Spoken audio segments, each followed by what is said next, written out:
உங்கள் சந்தோஷம் நிறைவாயிருக்கும்படி பெற்றுக்கொள்ளுவீங்க. அந்த சந்தோஷம் எப்படி இருக்கணுமா? நிறைவா, ஓவர் ஃப்ளோயிங் ஜாய், அதாவது நிறைவான ஒரு சந்தோஷம். அதான் ஆண்டவர் சொல்றார், உங்களுடைய சந்தோஷம் நிறைவா இருக்கும்படி பெற்றுக்கொள்வீங்க. அதுக்கு என்ன பண்ணணும் அப்படின்னு கேட்டீங்கன்னா, கேளுங்கள். ஆண்டவர் சொல்றாரு, கேளுங்கள், அப்பொழுது உங்கள் சந்தோஷம் நிறைவா இருக்கும்படி பெற்றுக்கொள்வீங்க. யார்கிட்ட கேட்கணும்? இயேசு கிறிஸ்துகிட்ட தான். ஏன்னா நமக்கு சந்தோஷத்தை கொடுக்க அவர் சிலுவையிலே நம்முடைய துக்கங்களை சுமந்தார் அப்படின்னு வேதத்தில் எழுதப்பட்டிருக்கிறார். இயேசு 53 அதிகாரத்தில் இயேசு நம்முடைய பாடுகளை ஏற்றுக்கொண்டு நம்முடைய துக்கங்களை சிலுவையில சுமந்தார்.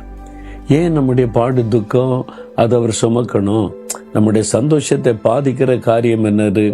ஒன்று வியாதி, மனுஷரால் வர பிரச்சனை, பாவ பிரச்சனை, சில போராட்டங்கள், நம்ம சுற்றில் இருக்கிற மக்களால் வரக்கூடிய நெருக்கம், நம்முடைய சந்தோஷத்தை பாதிக்கிற பல காரியம் இருக்குது.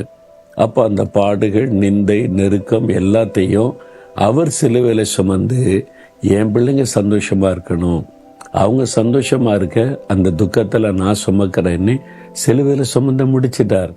அதனாலதான் இயேசு கிறிஸ்து கொடுக்கிற சந்தோஷம் நிறைவான ஒரு சந்தோஷம், மன மகிழ்ச்சி, உள்ளத்துக்குள்ள ஆத்மாவில் உண்டாகிற ஒரு ஆத்மா அமைதி, ஒரு பெரிய சந்தோஷம்.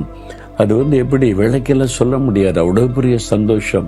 நீங்க அனுபவித்தாதான் தெரியும் ஆண்டவர் கொடுக்கிற சந்தோஷத்தை. அது நிறைவா இருக்கணுமா, கொஞ்சமா இல்ல, ஒரு பரிபூரண சந்தோஷம். அந்த சந்தோஷத்தை ஆண்டவர் உங்களுக்கு கொடுக்க விரும்புகிறார்.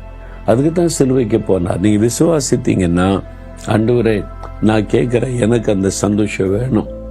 என் குடும்பத்துல, வாழ்க்கையில அப்பப்போ சந்தோஷம் வருது, பிரச்சனை, கவலை தான் மேற்கொள்ளுது. கொஞ்ச நேரம் சந்தோஷமா இருக்கிறேன், சில காரியம் கொஞ்சம் சந்தோஷமா இருக்குது, ஆனா நீங்க நிறைவான சந்தோஷத்தை தருவேன்னு சொல்லியிருக்கீங்க. எனக்கு அந்த சந்தோஷம் வேணும், என் குடும்பத்துக்கு அந்த சந்தோஷம் வேணும். கேளுங்கள், கொடுக்கப்படுன்றார் ஆண்டவர். நீங்க கேளுங்களேன் விசுவாசத்தோட.